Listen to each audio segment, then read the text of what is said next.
Hello, welcome to the video lecture series brought to you by St. Andrews Institute of Technology and Management.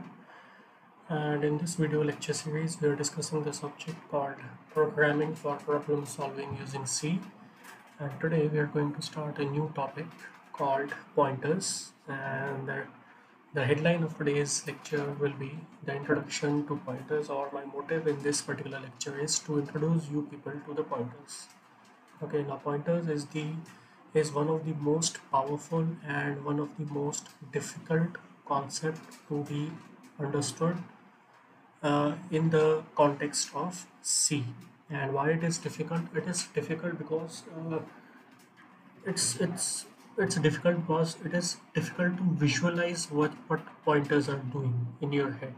So you have to rely on mathematics. You have to rely on your knowledge, and you have to rely on your code to understand this particular topic. So I will recommend you people to be more vigilant than before during the course of these two lectures, this lecture and the coming lecture, in which we are going to finish this particular topic called pointers, and these pointers then will lay foundation of some other broad topics which are quite useful. And let me remind you that again, that pointers is the concept which makes C so powerful, because C, while there are pointers in some other languages, but C is the language which uses its pointers extensively.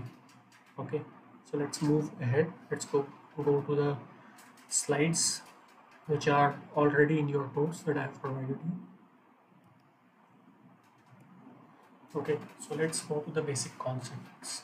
Now, first thing first, we all know that within our computer memory, every data item occupies one or more contiguous memory cells. The number of memory cells required to store a data item depends on its type. Yes, we know that. For example, the integer data type requires 2 bytes of memory location, and if we have declared some variables or an array of type integer string, then those two contiguous memory locations of 2 bytes will be allocated for the particular indexes of the array. Okay, and character requires 1 byte of memory, and double then requires, I think, almost 4 bytes of memory for storing the variable. So we are already done through this particular topic, so I'll go into slide ahead. Whenever I declare a variable, the system allocates memory locations to hold the value of the variable. Yes, we know that, so I'll move ahead. Now let's take an example. Suppose I have a variable called xyz, and it is of type integer, and the value that is assigned to this particular variable is 50. Now this statement, what happens when you try to execute this statement in a C compiler? Now this particular statement will instruct the compiler to allocate a location for the integer variable that is xyz and put 50 in that location. And let us suppose that the address of the location which is allocated to the variable called xyz is 1380, that is 1380. Now this is the address, this is the memory location which is allocated for the variable xyz, and in this particular location we have stored an integer value called 50. Now during the execution, the system always associates the name xyz with the address 1380. What we are trying to say here is that whenever I'm going to infer to the name xyz, I'm actually inferring to the address called 1380. So whenever I'm saying that, okay, you can bring xyz, you can print the xyz, what I am actually saying is you have to print what it is there in 1380 memory location, or what it is there stored in the address which is numbered as 1380. Now the value 50 can be accessed by either using the name xyz or the address 1380. Now we normally are not normally not aware of what is the memory location address which is assigned to a particular variable. The whole purpose of declaring the variable is declaring a variable and giving it a name so that you don't have to remember the long and difficult memory location numbers for a particular variable. So that's if you are going to use the actual memory address, then that defeats the purpose of naming a particular variable.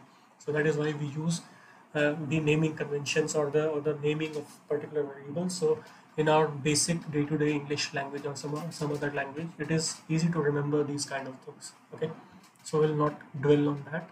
Since the memory addresses are simple numbers and they can be assigned to some variables which can be stored in memory locations.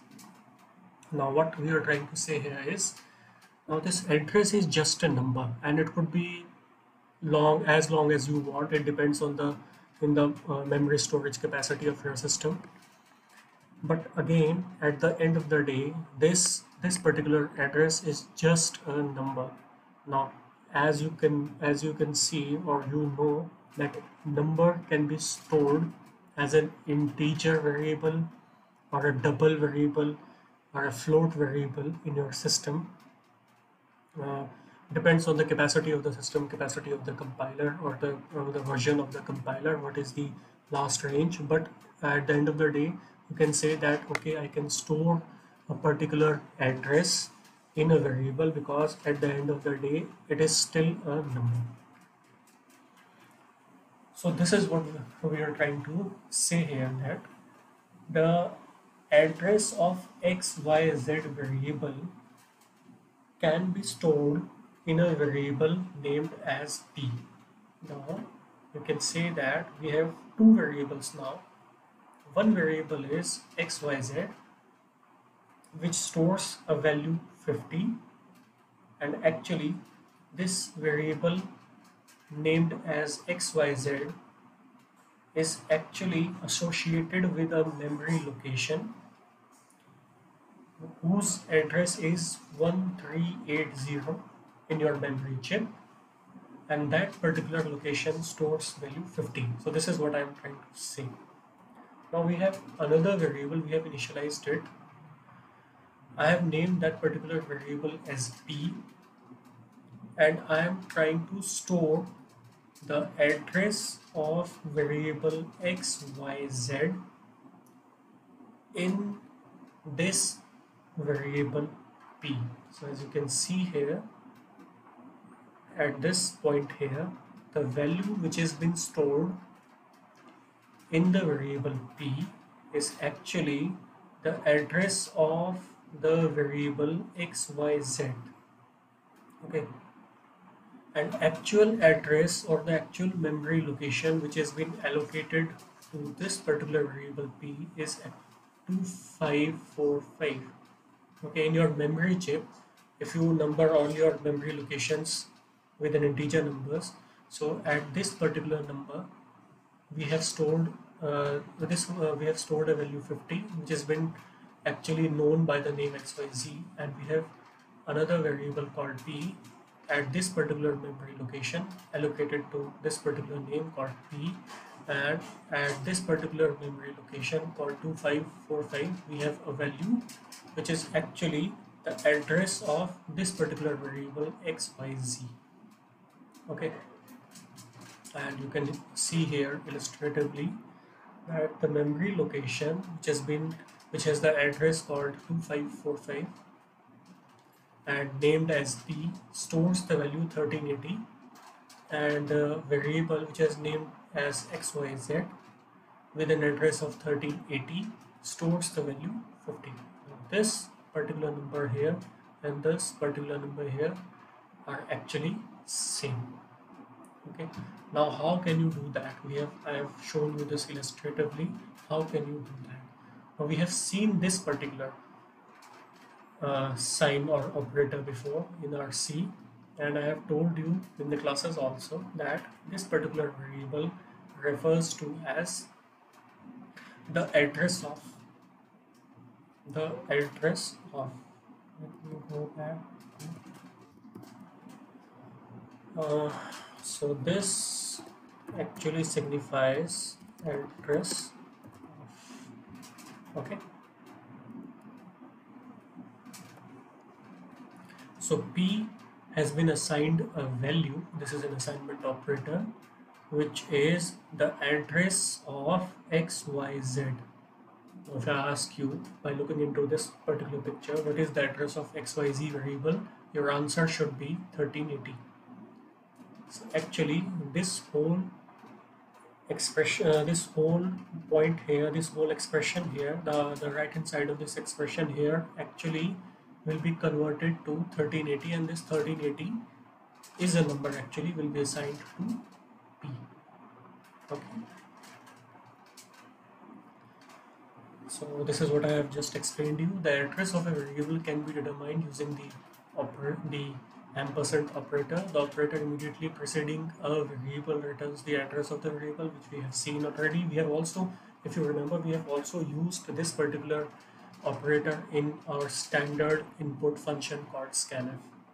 While using scanf, we have always stored the value that you input from your keyboard into the address of a particular variable. That means if you input 5 and you have written okay scanf and percentage %t, then inverted commas close and then comma and ampersand, let's say A, where A has already been defined by you, then it says that whatever you have input through your keyboard will go to the address of A.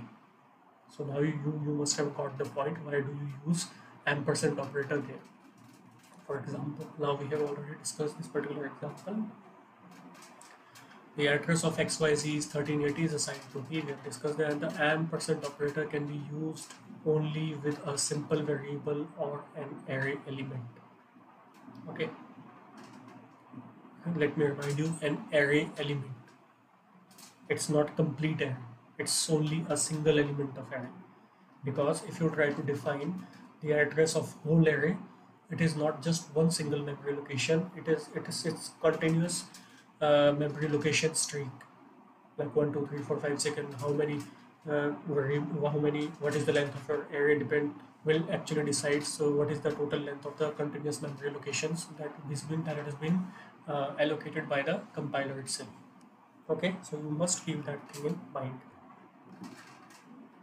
Let's go to the actual topic of discussion called as pointers. Now pointer variables must be declared before we use them. Now first let me go back to the board and I will discuss one more operator, and this is normally used for defining a pointer. Okay.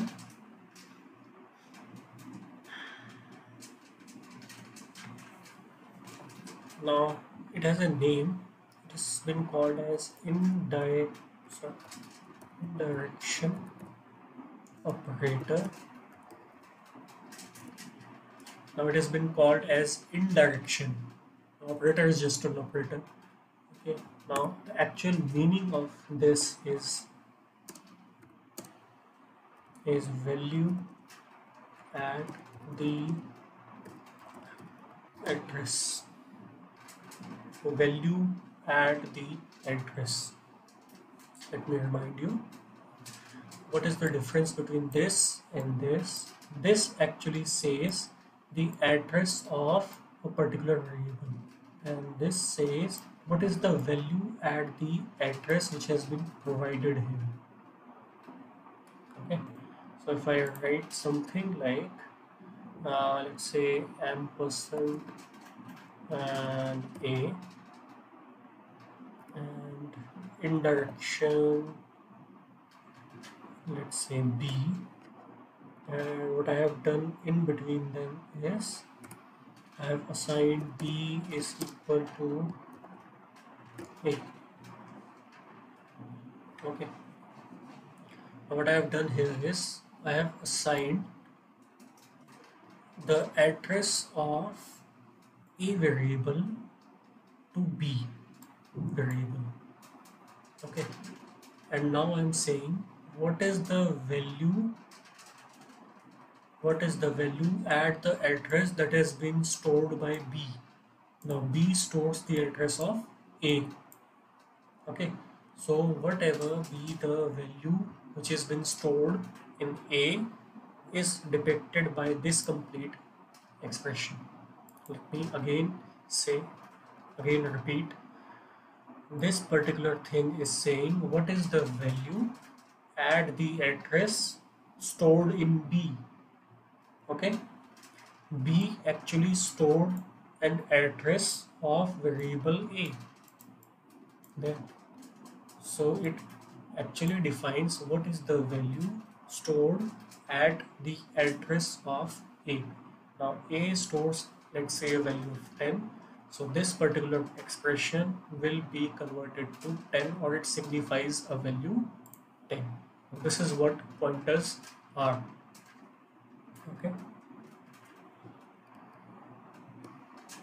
And this is what it's trying to say here. Okay. Now one more thing before we see a small example of this is the data type. Now you know that every time you have to declare a variable, whether it's a pointer or not, and again I will say that pointer variables are actually variables must be of some data type. Now if what should be the data type of a pointer variable? Again, let's say here I have defined int a. So I know whatever be the variable a stored should be of type int. That is fixed by this line. Okay, that has been confirmed by this line. Now this b actually stores the address of a. It has nothing to do with what is stored inside a. What is that type? It is not concerned with that.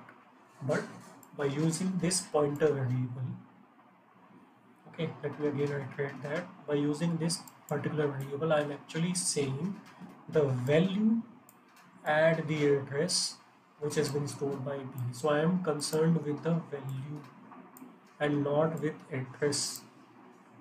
Okay, now value must be of some type, and that type will be decided what kind of data point is in that particular location. Now B stores the address of A stores a data type of type integer. So this pointer variable must be of type integer because this particular expression signifies, okay, what is the value inside A? That value inside A is actually of type integer. So you must declare this type of pointer variable as integer. So this is the correct way to declare a pointer variable, and this is the significance of writing the data type before initializing before declaring a pointer variable. Let me go back again. So this is what we are trying to say here. The address or indirection operator tells us that a variable pointer name is a pointer variable. Okay, so this is how you declare that name of a variable, and you will first it will first be preceded by a address or indirection operator. Now due to the use of this particular operator, it has been concluded, it will be concluded by the compiler that this particular variable is a special type of variable called as pointer variable. The pointer name needs a memory location, and pointer name points to a variable of type data type. So what it is saying is this particular named variable actually stores address of some other variable, and what be the data type of that particular of the content of that particular variable must be the data type of pointer variable, which we have just seen in the last slide in the example. Okay.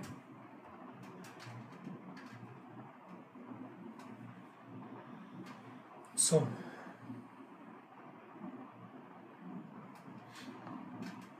this is how it is done. We have already seen this. We have, let's say, now this particular thing, this particular example, we are watching this example, or we are assessing this particular example from the beginning, so we'll come back to it. So we have initialized two variables. One is a pointer variable named as address p, and other a simple variable called xyz. We have seen that xyz or z has a value 50, and if I put inside p the address of xyz, so this particular expression here will actually tell me what is the value at the address which is being inside this particular p. Now this particular p actually stores the address of xyz, so it is saying that what is the value at at the address xyz, and it is actually 50.